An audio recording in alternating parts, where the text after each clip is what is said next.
around the area of next week. I really don't see anything, at least nothing is being said yet about any severe weather potential coming our direction. But as we go into next week, we're going to be seeing the potential for more rainfall coming up and also the possibility of getting some more areas of scattered showers. Mainly scattered showers, although there is going to be that potential of maybe getting into some thunderstorms. I think maybe one or two may not be out of the question there. Let me check my volume here real quick. Okay, so far so good. Always have to check out Facebook, making sure that everything was where it needs to be, because otherwise we start running into problems. Going to be a little foreshortened tonight because we've got some recording going on in the studios here at News 12. For those of you just tuning in, I'm Chief Meteorologist Austin Onick, and because we are kind of having a foreshortened night tonight with weather overtime, we've got about 15 minutes or less to give you an idea as to what's going on. So let's go ahead and jump right into it with our West Shore Home weather window picture of the day from Emerald Lake, Colorado. Thank you very much, Gary Smith of McDonald, Tennessee, for a spectacular view from way out west.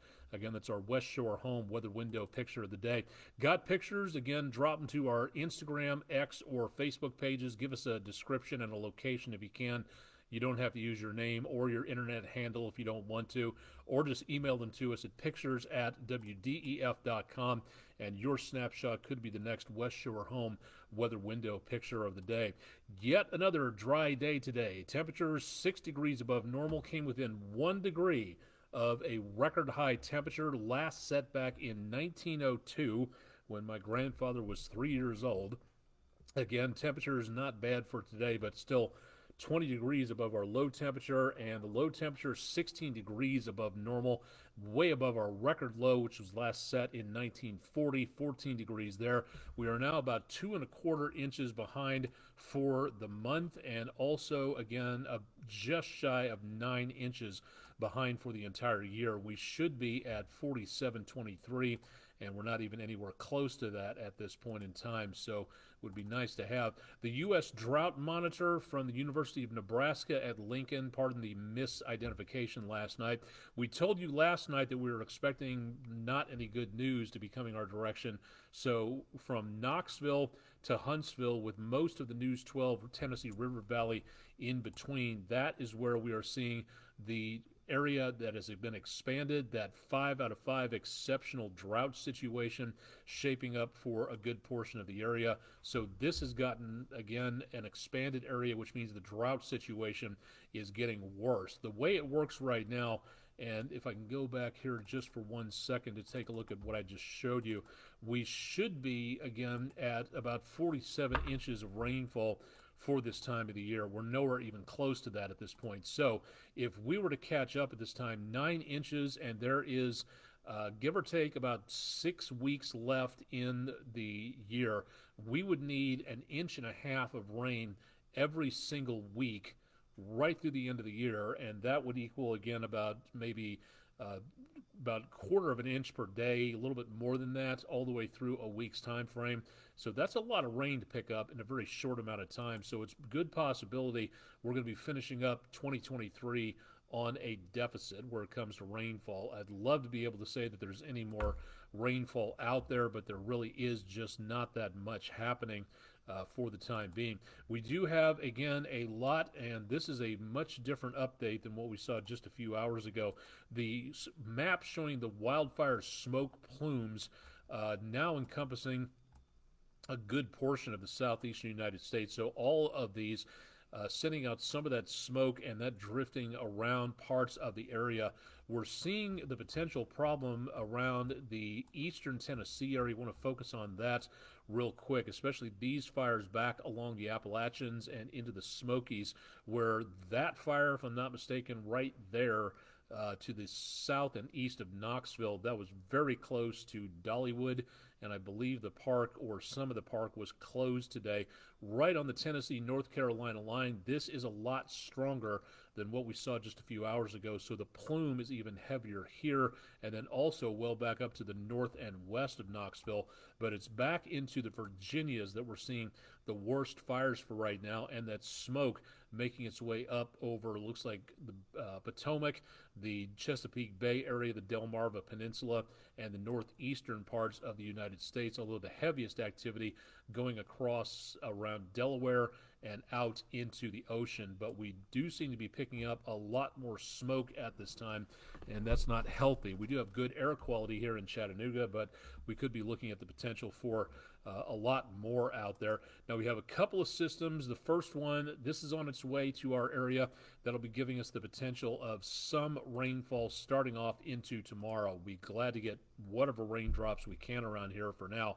We also have another storm system back out over the west coast area, and this one is going to be giving us the potential for some more activity.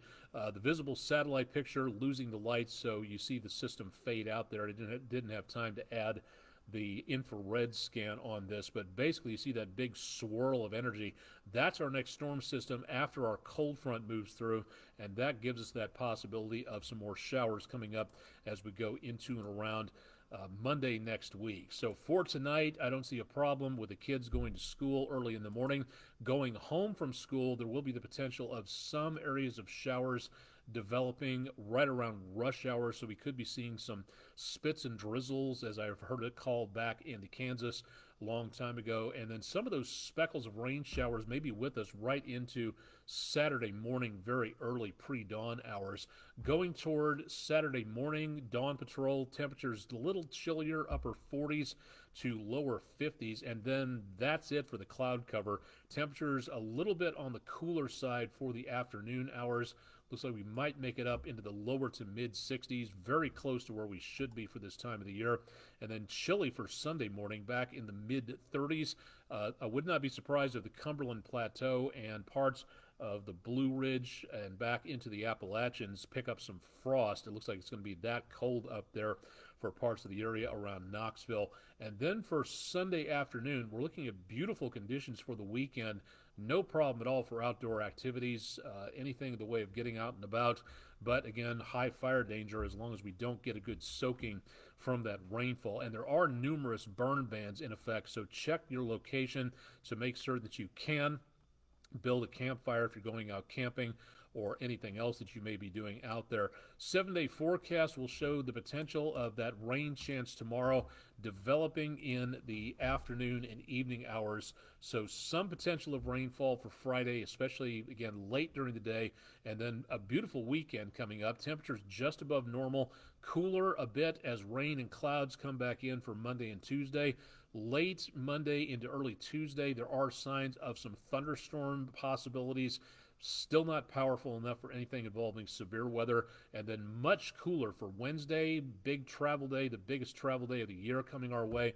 And temperatures, again, will be much chillier at nighttime as well, back into the mid to upper 30s. A good day for Thanksgiving, getting out and walking off all those calories. So chilly, a decently brisk day, but not too bad for getting out and about and stretching our legs between meals, football, or if you're going out and doing your good deed, helping others who don't have quite as much, looking good for whatever's going on there. Now, beyond that, I want to take a little bit of a farther look ahead, excuse me, as we go toward the area into and around just after that time frame out there. So let me just get 1 second here.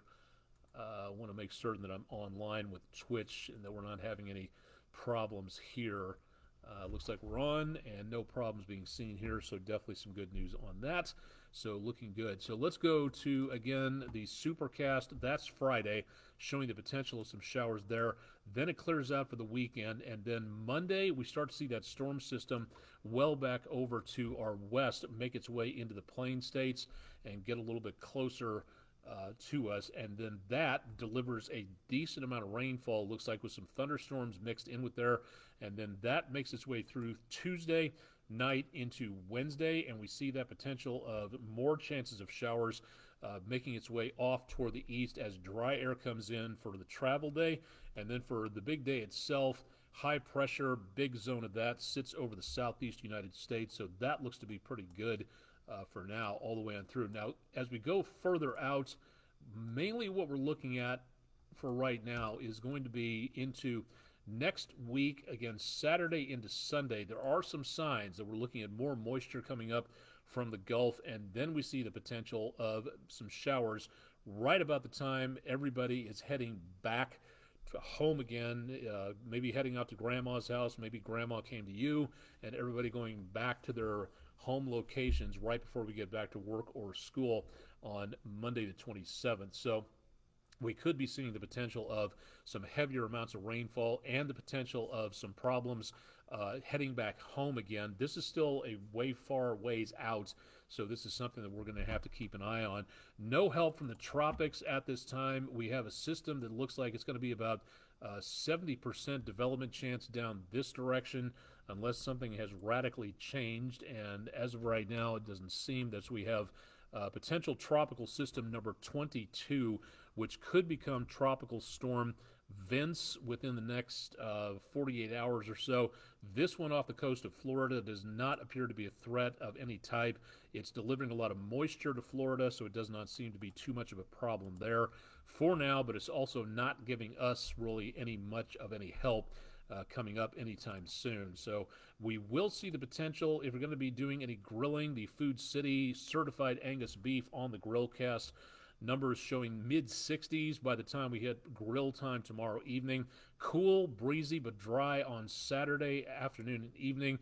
And then as we go into Sunday, a little bit warmer, but not by much, kind of brisk, but also dry. Please remember, anything involving fire or flame outside, keep it under control. The cigarette butt, keep it in the car. Tossing it out the window could start a major wildfire, and that includes the backyard grill, gas, charcoal, wood, whatever it is. Watch that carefully and have a way to put out the fire if something does manage to get going. So something to think about on that location there. Our Panagua Auto Mall weather question of the day: what scale is used to measure hurricane strength? The choices between the Enhanced Fujita scale, Poor Richard's Almanac, the Beaufort Wind scale, or the Saffir-Simpson scale. The winner of the poll, 48% of the vote, Saffir-Simpson, which is also the correct answer on that. We'll have another poll for you tonight at WDEF.com/vote now. If you'd like to participate in our polls, we'd love to see what you're thinking out there. Weather where the troops are tonight. Again, not everybody can make their way home for the holidays, so keeping you on the home front informed as to what's going on. Temperatures right before sunrise in Iraq back in the mid to upper 50s, with mostly clear to partly cloudy skies, and seeing again some fairly quiet conditions. We can get some pretty good storms, dust storms in this area, and hard to believe that right now, again, in the wide open desert out here, this is where we can see some fairly chilly temperatures, so we'll be seeing the possibility of some more of that coming up here in the near future. And they can get pretty doggone cold in the winter too, as well as seeing some good rain showers out there, which can turn some of that area into some very wet and clay conditions. For tomorrow, outdoors forecast looking good, not seeing any problem until the afternoon, which is when our better chance of scattered showers pop up. And then as we get into the greater Chattanooga orthodontics bus stop forecast, temperatures tomorrow morning dry back in the mid to upper 50s, and then also seeing some chances of showers into the area as we get into and around tomorrow afternoon. And again, Friday night football could be a bit of an issue coming up there. That should do it for tonight, a foreshortened edition of Weather Overtime. Again, if you'd like to have more information about our forecast or anything else we offer, go to WDEF.com/weather. Stay tuned for more. Chip Chapman will have your forecast bright and early on Friday morning. And, of course, I'll be back with you tomorrow night for more details. And always check out our website, again, at WDEF.com/weather. Live and direct from downtown Chattanooga, Tennessee, USA, I'm Chief Meteorologist Austin Onick in the WDEF News 12 studios. Thanks for joining us on Thursday, the 16th of November. Stay tuned for more with News 12 on air and online.